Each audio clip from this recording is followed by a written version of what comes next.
You might be familiar with the opening lines of Charles Dickens' book, The Tale of Two Cities, or A Tale of Two Cities.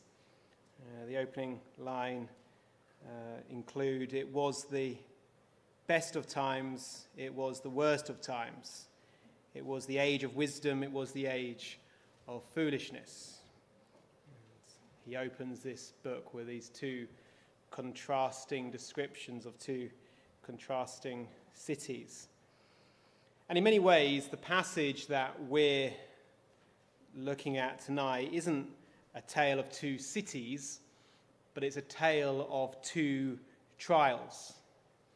We have, of course, Jesus' trial, his famous trial before Annas and then Caiaphas, the high priest. But there's another trial happening in this passage.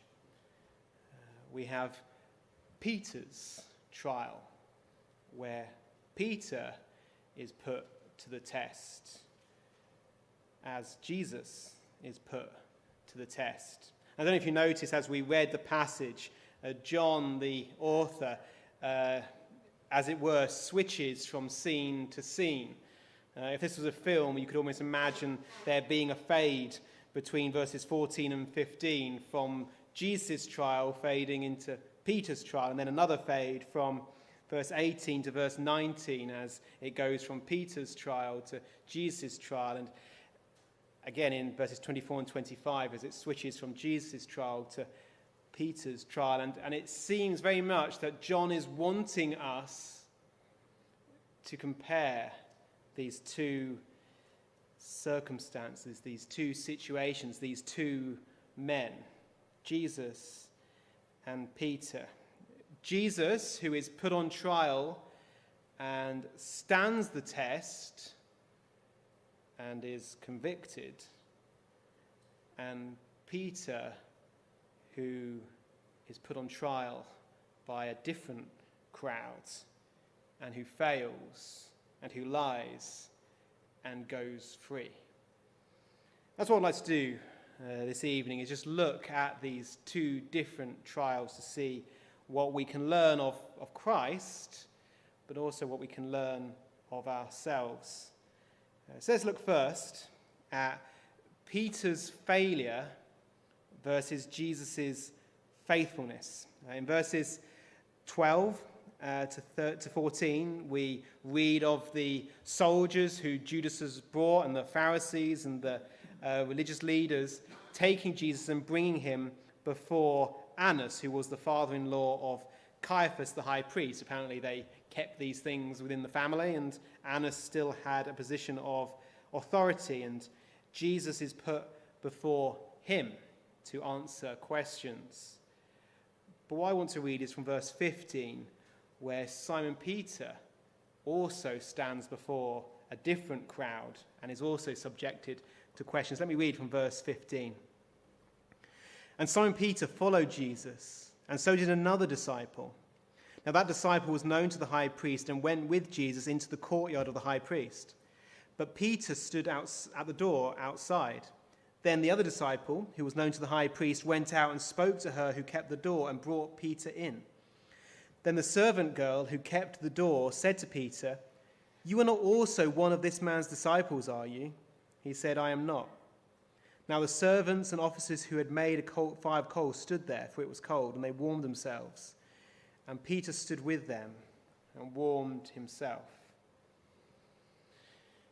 Peter is in this courtyard, and it's cold, and he's already followed the soldiers who are taking Jesus to the palace, or the place where the high priest will put him in judgment. And he's got that far, but he cannot get any further. He's with another disciple who presumably is John, the author of this gospel. And John has special access. He knows the people in the high priest's house. And so he's able to go further than Peter. Peter is left outside. But while he's outside, he is questioned by a servant girl, the servant girl who kept the door. of the courtyard. And she asks him a simple question. She says, "You are not also one of this man's disciples, are you?" And Peter, who has got this far, who perhaps in his own mind is congratulating himself on how faithful he has been in contrast to the other disciples who are nowhere to be seen, he crumbles before the question of this servant girl. And he lies and he says, "I am not." No two ways about it. Peter was one of Jesus' disciples. He was one of the foremost disciples. He's listed first, I think, in every list we're given of the disciples. And yet when put to the test, he crumbles and he denies and he says, "I am not." What a contrast to Jesus. We see the contrast in Jesus in verses 19 onwards. The scene shifts from Peter out in the cold in the courtyard into Jesus on the inside, in the warm, with the high priest. And we read, the high priest then asked Jesus about his disciples and his doctrine. Interesting, it was Peter was asked whether he was a disciple of Jesus. And now Jesus is asked about his disciples and about his teaching. Verse 20 we read, Jesus answered him, "I spoke openly to the world. I always taught in synagogues and in the temple, where the Jews always meet, and in secret I have said nothing. Why do you ask me? Ask those who have heard me what I said to them. Indeed, they know what I said." Peter has failed to stand when questioned. But Jesus, when he is questioned, he responds saying, "I've always spoken openly. I've always taught publicly. If you want to know what I said, ask the people who heard me. You don't need to rely on my testimony because I spoke these things openly for everyone to hear." There's no deceit in Jesus. He didn't say things in corners. He didn't whisper them in people's ears. Everything he said, everything he was, he proclaimed to people who had eyes to hear, eyes to see and ears to hear. And he says to this trial, and it's really a mock trial. A real trial, for a start, would not have happened at night. I'm given to understand that Jewish law forbade trials happening in the midst of night. But this one has been concocted at short notice, and it wants to be, the Jews wanted to do it quickly and quietly and get it done because they didn't want any risk of a crowd trying to disrupt it because they knew Jesus was popular. After all, a week before, he had been welcomed into Jerusalem with people shouting, "Hosanna to the King of Kings." But they're doing it secretly at night, trying to get it over and done with. They are the exact opposite of what Jesus was. Jesus shone like a light. He was open for anyone to see him. And this is the contrast, not just between Jesus and the people putting him on trial, but between Jesus and Peter. Peter is deceitful. Peter is hiding the truth. He's in the cold. He's in the dark outside. Jesus, as he always did, is walking in the light. Peter is at risk of losing his life, so he lies. Jesus is at risk of losing his life, and in fact at more risk of losing his life than Peter, and yet he speaks the truth. So that's the first point of contrast. We have Peter's failure versus Jesus' faithfulness. But there's more. We also see Peter's deceit contrasted with Jesus' dignity. Peter's deceit contrasted with Jesus' dignity. Look at verse 25. It says, "Now Simon Peter stood and warmed himself. Therefore they said to him, 'You are not also one of his disciples, are you?' He denied it and said, 'I am not.'" Now maybe you could forgive Peter the first time. Perhaps he was caught unawares. Perhaps the question caught him at a difficult moment. And after lying, he would realize what he's done. And now given this second opportunity to rectify what he's already said, he would seize it and boldly proclaim his allegiance to Christ and his faithfulness to him. But when this crowd gathered around the fire asked him again the exact same question, "You are not also one of his disciples, are you?" He denies it again and says, "I am not." It's interesting, if you read the other Gospels, we learn that he denies with oaths, with swearing. Such is his fear and his fear at this point.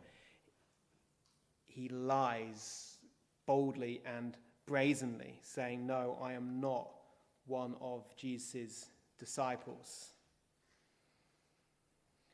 Again, it contrasts greatly with Jesus' attitude to the high priest. Look at verse 22. This is after Jesus said that he has always spoken openly. He's hidden nothing. Everything he said has been public, so they don't need to ask him, just ask the people who heard him. But look what happens in verse 22. When he had said these things, one of the officers who stood by struck Jesus with the palm of his hand, saying, "Do you answer the high priest like that?" Jesus answered him, "If I have spoken evil, bear witness of the evil. But if well, why do you strike me?" We've seen Peter's cowardly deceit, but here we see Jesus' courageous dignity. One of the officers strikes Jesus with the palm of his hand and says, "How dare you answer the high priest like that?" Now, incidentally, of course, Annas, who he's talking to, is not the high priest. You read that in verse 24. Then Annas sent him bound to Caiaphas, the high priest. So this officer is not sticking closely to the truth. He's playing fast and loose with the truth as well. Jesus isn't. Jesus is proclaiming the truth openly and honestly and clearly, unlike this officer, and he strikes Jesus around the face. And again, that was completely unjust. It was completely unjustified.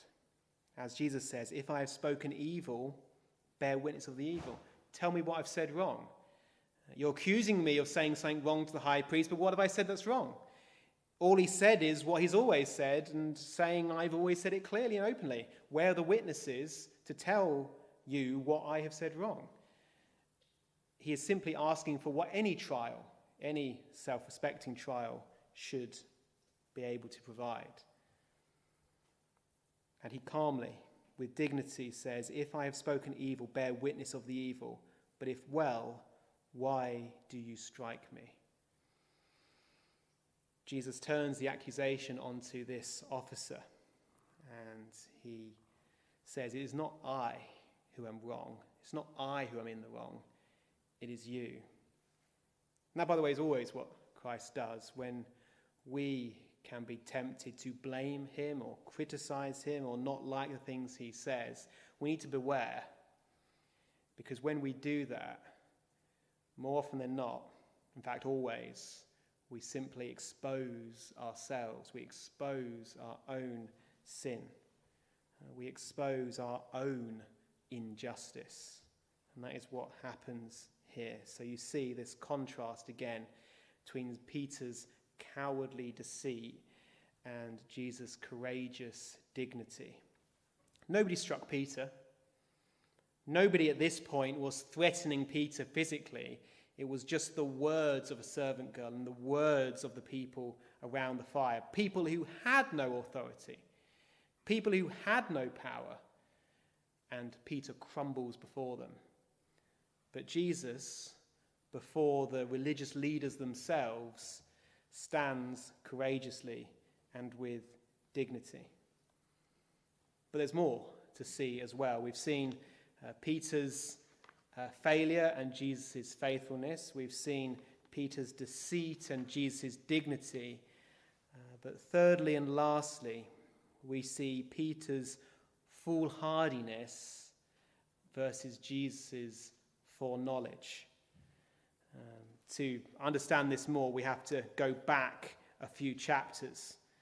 Do you remember what happens in John chapter 13 and verse 37?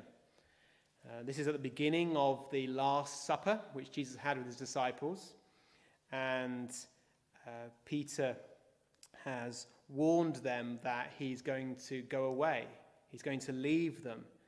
And Peter responds in verse 37 of chapter 13. He says, "Lord, why can I not follow you now? I will lay down my life for your sake."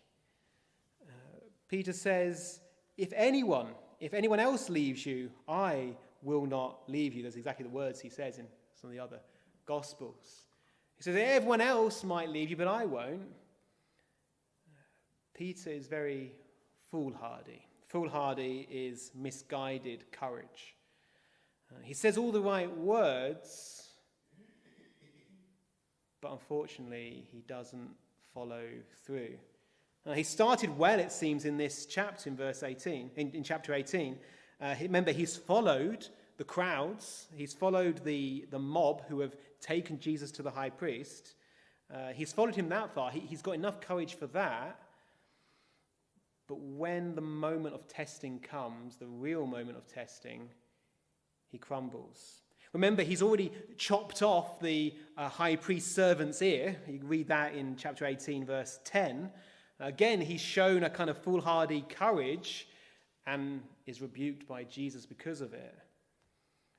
But again, when the time of moral testing comes, he fails.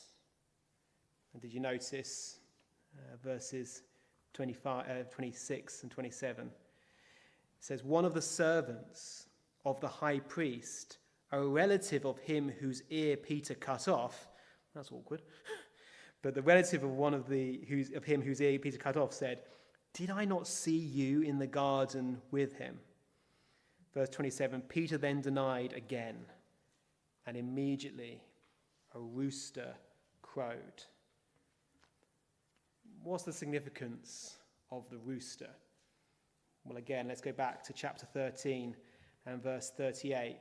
And this is where we read Jesus' response to Peter's statement that he will follow Christ and he would lay down his life for Jesus. And here we see Jesus' foreknowledge contrasted with Peter's foolhardiness. Look at verse 38. Jesus answered him, Peter, "Will you lay down your life for my sake? Most assuredly, I say to you, the rooster shall not crow till you have denied me 3 times. A few chapters later, verse 18, we read verse 27, "Peter then denied again, and immediately a rooster crowed." Peter thought he had the courage. Peter thought he had the wherewithal to stand in the moment of testing. But when put to the test, he failed. And immediately, after he denied the 3rd time, a rooster crowed. And other Gospels tell us that Peter heard it and he went out and wept bitterly. We see Peter's foolhardiness compared to Jesus' foreknowledge. So the question is, what are we to take from this? What are we to apply to ourselves from this? Well, there's the obvious lesson, isn't there, from Peter, to beware making the same mistake as Peter. In Gethsemane, Peter neglected to pray.